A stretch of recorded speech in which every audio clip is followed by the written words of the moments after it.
Hello everyone, welcome to गेडियास channel. आज से हम लोग हमारे इस चैनल का नेम चेंज कर रहे हैं। ऐसे सारे कह रहे हैं कि थोड़ा सा कॉम्प्लिकेटेड सा नेम है, एज ये मेरा सरनेम है तो मुझे तो काफ़ी अच्छा लगता है, but anyhow it's too complicated. So आज से हम लोग इस चैनल का नेम चेंज कर रहे हैं, that is Mohali education. So welcome to Mohali education. हमने लास्ट वीडियोज़ में प्रीएम्बल, लेजिस्लेटिव और एग्जीक्यूटिव को कवर किया था। आज के इस लेक्चर में हम लोग कवर करने वाले हैं जुडिशरी को। जुडिशरी यानी कि जुडिशरी मीन्स आपकी संघ की न्यायपालिका। सुप्रीम कोर्ट मीन्स उससे ऊपर कुछ भी नहीं है। इवन सुप्रीम कोर्ट के जो मेन जज होते हैं उनको चीफ जस्टिस ऑफ इंडिया कहते हैं। इनका मतलब क्या है? चीफ जस्टिस मीन्स न्यायमूर्ति, उन्होंने जो कह दिया वही न्याय है, इतनी उनकी इम्पोर्टेंस है। तो ये आपका सबसे सुपीरियर कोर्ट है इंडिया में। तो उसके जो प्रोविजंस हैं आपके कॉन्स्टिट्यूशन में आर्टिकल 124 से लेकर 147 में दिए हुए हैं। ये आपके पार्ट 5 और चैप्टर 4 में डिस्क्राइब किया हुआ है। आइए अब इससे रिलेटेड कुछ टर्म्स हैं जिनको हम देखते हैं। ठीक है, भारत में विधि का शासन है, यानी कि रूल ऑफ लॉ है। ये क्वेश्चन आपसे पूछा जा सकता है। तो भारत में क्या है? विधि का शासन है। और हमने ये विचार कहाँ से लिया है? हमने इंग्लैंड से लिया है ये विचार। दूसरी चीज़ कि एक टर्म है आपका ड्यू प्रोसेस ऑफ लॉ, यानी कि कानून की उचित प्रक्रिया। यानी कि अगर किसी व्यक्ति को उसके जीवन और स्वतंत्रता, लाइफ और लिबर्टी से अगर वंचित किया जाता है तो वो जो प्रोसीजर होना चाहिए लॉ का, वो कैसा होना चाहिए? जस्ट होना चाहिए, फेयर होना चाहिए। लेकिन इंडिया में क्या है? प्रोसेस इस्टेब्लिश्ड बाय लॉ को फॉलो किया जाता है। ये जो कानून की उचित प्रक्रिया है ये आपके यूएस में फॉलो किया जाता है। हालांकि इंडिया में भी अब कई डिसीजंस इसके बेसिस पे होने लग गए हैं, बट अभी हम कहेंगे ऑफिशियली कि यहाँ भारत में क्या है? प्रोसेस इस्टेब्लिश्ड बाय लॉ वाला जो सिद्धांत है उसका अनुकरण किया जाता है। आई होप आपको समझ में आ गया होगा। चलिए अब सीधा कॉन्स्टिट्यूशन पे आते हैं आपका, कि अब आपके आर्टिकल्स किस तरह से क्या डिफाइन कर रहे हैं। तो आर्टिकल 124 आपका क्या कह रहा है कि establishment and constitution of Supreme court, ये आपको बताता है। इसमें एक तो चीफ जस्टिस होंगे आपके, और बाकी ऐसे मेंबर्स जैसे कि पार्लियामेंट प्रिस्क्राइब करती है। तो एट प्रेजेंट आपके टोटल 34 में आपके जजेस हैं, एक आपके चीफ जस्टिस हैं और 33 अदर जजेस हैं। तो एट प्रेजेंट आपकी जो सीजेआई कौन है? चीफ जस्टिस ऑफ इंडिया है आपके शरद अरविंद बोबड़े हैं। ठीक है, अब हम देखेंगे सीजेआई को किस तरह से अपॉइंट किया जाता है। तो आपके जो यूनियन लॉ मिनिस्टर होते हैं वो रिकमेंडेशन फॉरवर्ड करते हैं किसको? पीएम को, और वो बाद में किसको एडवाइस करते हैं? प्रेसिडेंट को। और इस तरह से आपके सीजीआई को अपॉइंट किया जाता है। यूजुअली क्या होता है कि जब तक जो प्रीवियस जज होता है वो अपनी 65 की एज कंप्लीट करता है, उसके बाद जो आपका सीनियर मोस्ट जज होता है सुप्रीम कोर्ट को, उन्हीं को आपके चीफ जस्टिस बनाया जाता है। परंपरा यही चल रही है। हालांकि कुछ बार मतलब कई बार इस परंपरा का उल्लंघन भी हुआ है, लेकिन मोटे मोटे तौर पर मैं कहूँ तो हाँ, हमेशा आपके सीनियर मोस्ट जो जज होते हैं उन्हीं को चीफ जस्टिस बनाया जाता है। ठीक है, अब ये तो हो गया कि आपके चीफ जस्टिस को किस तरह से अपॉइंट किया जाता है। अब हम बाकी जजेस की बात करते हैं कि उनको किस तरह से अपॉइंट किया जाता है। तो उनको भी आपके प्रेसिडेंट ही अपॉइंट करते हैं, लेकिन जब बाकी जजेस को अपॉइंट करने की बात है तो उसमें आपके मुख्य न्यायमूर्ति या मुख्य न्यायाधीश से परामर्श करना आवश्यक होता है। उनसे कंसल्ट करने के बाद ही प्रेसिडेंट क्या करते हैं? बाकी जजेस को अपॉइंट करते हैं। और ये अपने ऑफिस कब तक हेल्ड करते हैं? At this age of 65 year, 65 साल की आयु तक ये अपना पद धारण करते हैं। ठीक है, अब इसी आर्टिकल में आपके आगे बताया हुआ है कि क्या है इनकी, मतलब किस तरह से ये रिज़ाइन कर सकते हैं। तो ये रिज़ाइन कैसे करेंगे कि ये अपना रिटर्न में देंगे विद सिग्नेचर, किसको? प्रेसिडेंट को दे देंगे अपना। और ये इस तरीके से क्या करते हैं? अपना जो है राष्ट्रपति को संबोधित हस्ताक्षर सहित लेख दे करके अपना रिज़ाइन कर सकते हैं। अब इसी आर्टिकल में आपकी क्वालिफिकेशन भी दी हुई है। अब क्वालिफिकेशन क्या है? सिटीज़न ऑफ इंडिया हो, फर्स्ट क्वालिफिकेशन तो है कि भारत का नागरिक हो। सेकंड क्वालिफिकेशन क्या है? एटलीस्ट 5 ईयर्स तक किसी हाई कोर्ट या 2 और मोर सच कोर्ट्स का जज रहा हो। मतलब कि क्या है कि उच्च न्यायालय या 2 या अधिक न्यायालयों का लगातार 5 वर्ष तक क्या हो? 5 वर्ष तक न्यायाधीश रहा हो। नेक्स्ट आपकी क्वालिफिकेशन जो है वो है कि एटलीस्ट 10 ईयर्स तक एडवोकेट ऑफ हाई कोर्ट और 2 और मोर सच कोर्ट्स इन सक्सेशन, मीन्स लगातार। वो अभी सक्सेशन वर्ड आ रहा है। ठीक है, तो मतलब क्या है कि 2 या 2 से अधिक न्यायालयों का कम से कम 10 वर्ष तक लगातार अधिवक्ता वो रहा हो। और जो नेक्स्ट आपकी क्वालिफिकेशन है that is in the opinion of the president a distinguished jurist, यानी कि राष्ट्रपति की राय में पारंगत विधिवेत्ता हो, मीन्स उसको बहुत अच्छी नॉलेज है लॉ की। ऐसे ये सारी क्वालिटीज़ जो कंप्लीट करेगा वो क्या है, क्वालिफाइड होगा सुप्रीम कोर्ट का जज अपॉइंट होने के लिए। नेक्स्ट आपके रिमूवल की बात आती है। आर्टिकल 124 इसी में चल रहा है सारा कुछ अभी तक। 124(4) में मीन्स अगर इससे रिलेटेड प्रोविजन आता है, पूछा जाता है कि रिमूवल किस में है या आपकी क्वालिफिकेशन किस में है, तो ये हम क्लियरली बता सकते हैं कि हाँ जी ये किस में है, आर्टिकल 124(4) में है। अब देखेंगे कि इनको किन बेसिस पे हटाया जा सकता है। तो इनको सिद्ध कदाचार या असमर्थता, यानी कि on the grounds of proved misbehaviour और इनकैपेसिटी, इन ग्राउंड्स पे ही इनको हटाया जा सकता है। अब नेक्स्ट क्या हो जाएगा कि सपोज़ जिस भी हाउस में इनको हटाने का रेजोल्यूशन आया है, पहली बात तो उसको मेजॉरिटी ऑफ मेंबर्स से उसको सपोर्ट होना चाहिए। सेकंड, उसमें वोटिंग होनी चाहिए 2/3 मेजॉरिटी से, यानी कि जिस भी सदन में आपके लोकसभा राज्यसभा जिसमें भी वो आया है, पार्लियामेंट के जिस भी हाउस में वो आया है, पहले तो उसको सपोर्ट होना चाहिए मेजॉरिटी से, उसके बाद वोटिंग बाय मेजॉरिटी ऑफ 2/3, 2/3 बहुमत से उसको पास होना चाहिए। बाद में क्या होना चाहिए कि प्रेसिडेंट ऑर्डर दे उसी सेशन में, उसी सत्र में ऑर्डर पास होना चाहिए, तो फिर आपके क्या होंगे कि इनको हटा दिया जा सकता है। अब इसके अलावा कुछ एक्स्ट्रा प्रोविजंस है कि मतलब क्या होता है, किस तरीके से होता है। तो ऐसा जब प्रपोजल आता है तो उसमें अगर लोकसभा में आया तो 100 मेंबर्स के साइन होने चाहिए, और अगर राज्यसभा में आया तो आपके 50 मेंबर्स की सिग्नेचर होने चाहिए। ये मैंने लिखा नहीं है इसमें, मैं जस्ट बता रही हूँ, ठीक है। अब ये जो प्रपोजल आया है उसको एक्सेप्ट करना है या रिजेक्ट करना है, ये डिसीजन कौन लेगा, आपका अध्यक्ष फैसला लेगा। जिस भी सदन में आया तो ये अध्यक्ष फैसला लेगा कि उसको प्रपोजल को रिजेक्ट करना है या एक्सेप्ट करना है। अब उसके बाद क्या होगा, इस सारी बातों की जांच करने के लिए, जो भी आरोप के आधार है उनकी जांच करने के लिए कमेटी बनाई जाएगी। उसमें एक सुप्रीम कोर्ट जज होगा, एक हाई कोर्ट का जज होगा और एक कोई और मेंबर होगा। तो इस कमेटी के बाद क्या होगा कि इन आरोपों की जाँच की जाएगी। अब अगर कमेटी को सही लगता है तो बाद में क्या होता है, संसद में बहस होती है दोनों सदनों में, और फिर 2/3 मेजोरिटी से पास हो जाता है और उसको राष्ट्रपति भी ऑर्डर दे दे। तो इस तरह से आपका क्या है, रिमूवल जो है वो कंप्लीट हो जाता है सुप्रीम कोर्ट जज का। अब ओथ की बात करते हैं। तो ये आपके आर्टिकल 124(6) में है ओथ आपकी। ये किसके सामने ओथ लेंगे, या प्रेसिडेंट के सामने ओथ लेंगे, और अगर प्रेसिडेंट नहीं है तो any other person appointed by president, उनके सामने ये ओथ लेंगे। Again salary allowances and privileges की बात है। ये तो मैंने आपको हमेशा बोला है कि जहाँ पे भी सैलरी अलाउंसेज आ जाता है वहाँ पे सिंपल या तो जैसा पार्लियामेंट डिस्क्राइब करे या फिर सेकंड शेड्यूल में जैसा है, ये चीज़ इसमें आ जाएगी। अब आर्टिकल 126 में आपके आ गया है एड हॉक जज की बात आई है, तदर्थ न्यायाधीश। यानी कि क्या होता है, कई बार कोरम पूरा नहीं है, ठीक है। तो ऐसी कंडीशन में क्या होगा कि ऐसे किसी भी जज को CJI जो है आपके मुख्य न्यायपीठ with the previous consent of president की प्रीवियस कंसेंट के साथ में क्या है, तदर्थ न्यायाधीश अपॉइंट कर सकते हैं। इनकी क्वालिफिकेशन लेकिन आपकी सुप्रीम कोर्ट जजेस जैसी होनी चाहिए, मीन्स वही वैसे ही क्वालिफाइड होने चाहिए कि हाँ उनको नॉर्मली भी सुप्रीम कोर्ट का जज अपॉइंट किया जा सकता है, और ये सारी की सारी सुप्रीम कोर्ट जजेस की ही पावर्स को यूज़ करते हैं। तो ये आपके एड हॉक जज यानी कि तदर्थ न्यायाधीश का प्रोविजन किसके अंदर है, आर्टिकल 126 के अंदर है। नेक्स्ट आर्टिकल आपका आ गया है 128। अब आपका आर्टिकल 128 किस चीज़ को डिफाइन करता है, आर्टिकल 128 रिटायर्ड जजेस के बारे में बात करता है, सेवानिवृत्त न्यायाधीश।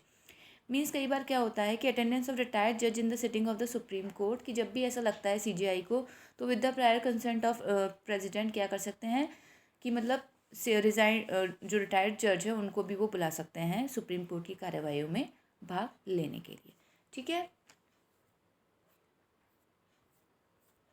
अब नेक्स्ट आ गया आपका आर्टिकल 129।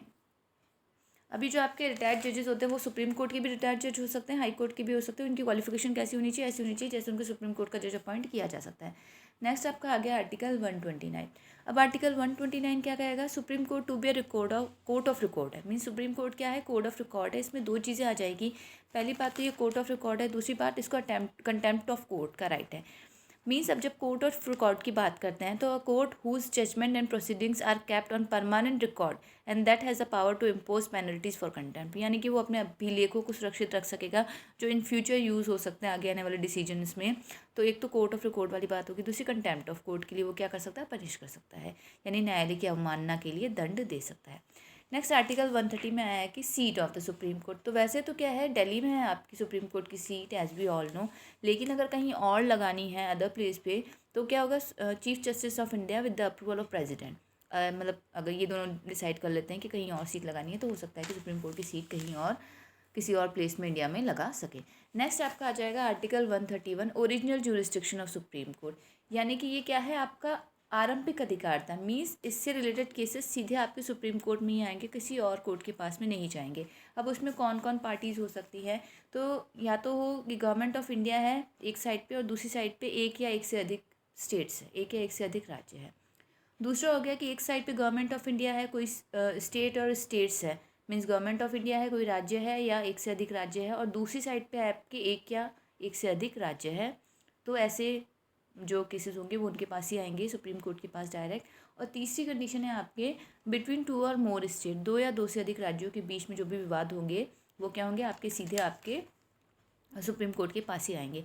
लेकिन इनमें question of law and fact होना चाहिए, यानी विधि या तथ्य का कोई साधारण प्रश्न इन मामलों में अंतर्निहित होना चाहिए। नेक्स्ट आ जाएगा आपका आर्टिकल 132 जो बात करता है अपीलेट ज्यूरिसडिक्शन की। अब ये सिंपल कॉमन कह रहा है कि ये आर्टिकल कह रहा है कि सिविल और क्रिमिनल दोनों तरह की प्रोसीडिंग्स में क्या है, कोई जजमेंट है, डिक्री है, फाइनल ऑर्डर है, तो उसमें क्या हो सकती है, अपील की जा सकती है। या फिर हाई कोर्ट आर्टिकल 134A के अंडर प्रमाणित कर देता है कि हाँ भी इंटरप्रिटेशन सुप्रीम कोर्ट के थ्रू होना चाहिए, ऐसा वो सर्टिफिकेट दे देता है।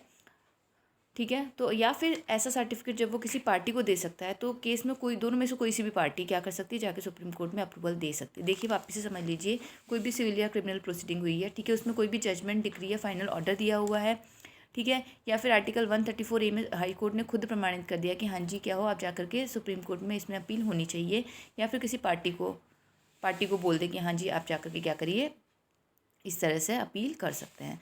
तो ऐसी कंडीशन में क्या होगा, आपका अपील की जा सकती है। नेक्स्ट आ गया आपका आर्टिकल 133। आर्टिकल 133 क्लियरली किसकी बात कर रहा है, सिविल केसेस में किस तरह से अपील होगी।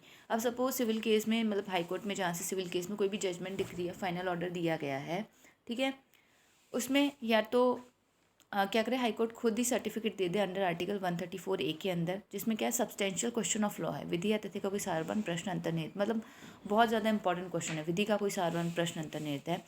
और क्या high court set that the question needs to be decided by Supreme Court, या फिर हाई कोर्ट कह दे कि नहीं ऐसा क्वेश्चन क्या है, किसके थ्रू डिसाइड होना चाहिए, सुप्रीम कोर्ट के द्वारा ही डिसाइड होना चाहिए। और any party urges in appeal that is substantial question of law as to the interpretation of constitution has been wrongly decided, या फिर जो पार्टी है केस में वो अपील कर देती है कि हाँ क्या हुआ है, कि ऐसा कुछ हुआ है कि कुछ गलत इंटरप्रिटेशन हो गया है, संविधान के निर्वचन के बारे में क्या हो गया, कुछ गलत तरीके से इंटरप्रिटेशन वो हो गया है, रॉन्गली डिसाइडेड हो गया है। तो इन कंडीशंस में क्या होगा, आपकी अपील हो सकती है आर्टिकल आपके 133 के अंदर। नेक्स्ट आ जाएगा आपके 134 आ गया। अब आर्टिकल 134 जो है आपके क्रिमिनल मैटर्स के बारे में दिया गया है कि कोई भी जजमेंट है, फाइनल ऑर्डर है, सेंटेंस है, तो इसमें अपील कहाँ जाकर होगी, आपकी सुप्रीम कोर्ट में जाकर के होगी। अब इसमें 3 कंडीशंस हैं, ठीक है। सपोज सबऑर्डिनेट कोर्ट से हाई कोर्ट में कोई अपील हुई थी, लेकिन हुआ क्या कि हाई कोर्ट ने क्या किया कि जो सबऑर्डिनेट कोर्ट्स था उसके डिसीजन भी कौन सा, ऑर्डर ऑफ एक्विटल, यानी कि उसकी दोष सिद्ध, मतलब कि उसको छोड़ दिया था। क्या हुआ, हाई कोर्ट ने क्या किया कि उसको अपने पास मंगा करके ये जो आपके अभियुक्त के जो दोष मुक्ति का जो आदेश था, एक्विटल का जो आदेश था, उसको पलट करके मृत्युदंड दे दिया। इतने मतलब डिफरेंसेस कैसे हो गए जब सबऑर्डिनेट कोर्ट ने किसी को अक्यूज को दोष मुक्त किया है, एक्विटल हुआ है उसका, तो फिर हाई कोर्ट ने अचानक से कैसे अपने पास मंगवा करके उसको डेथ सेंटेंस दे दी। तो थोड़ा सा कॉन्ट्रोडिक्टेड हो जा सकता है, एज कोर्ट तो वो भी है, कोर्ट तो ये भी है, इतना डिफरेंस तो नहीं हो सकता ना। तो या तो इस तरीके का कोई मतलब मैटर हो। सेकंड आ जाएगा कि क्या होता है कि सबऑर्डिनेटेड कोर्ट के पास कोई ट्रायल चल रहा था, तो हाई कोर्ट ने अपने पास मंगा करके क्या कर दिया, अक्यूज को सेंटेंस दे दिया, डेथ सेंटेंस। अब यहाँ पे ये चीज़ आती है कि हाई कोर्ट ने अचानक से मंगा करके अपने पास में मतलब डेथ सेंटेंस उसको दे दिया, तो सबऑर्डिनेट कोर्ट ने क्यों मतलब इस तरह का कुछ नहीं किया, ऐसी क्या चीज़ थी कि सबऑर्डिनेट कोर्ट ने इतना टाइम लिया लेकिन हाई कोर्ट ने फटाफट से मंगवा करके डेथ सेंटेंस दे दिया। तो यहाँ पे थोड़ा सा कॉन्ट्रडिक्शन वाली बात हो जाती है। तो दो तो कंडीशंस ये हो गई। तीसरा हो गया कि हाई कोर्ट क्या करता है, खुद ही सर्टिफिकेट दे देता है अंडर आर्टिकल 134A, ठीक है। अब हम इतनी देर से 134A कर रहे हैं, अब देखते हैं 134A क्या है। इसमें क्या होता है, certificate of appeal to the Supreme court.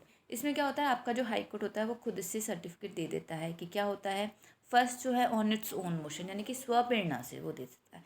Second क्या होता है कि व्यथित पक्षकार द्वारा मौखिक आवेदन किया जाए, एन ओरल एप्लीकेशन बाय और ऑन द बिहाफ ऑफ, उसके द्वारा या उसके बिहाफ पे अग्रीड पार्टी क्या करता है, इस पर जो कोई जजमेंट डिक्री या फाइनल ऑर्डर के अगेंस्ट क्या करता है, वो ओरल एप्लीकेशन या मौखिक आवेदन कर देता है। तो ऐसे में क्या होता है, आपको सर्टिफिकेट या मतलब 134 के ए के अंडर सर्टिफिकेट मिल जाता है।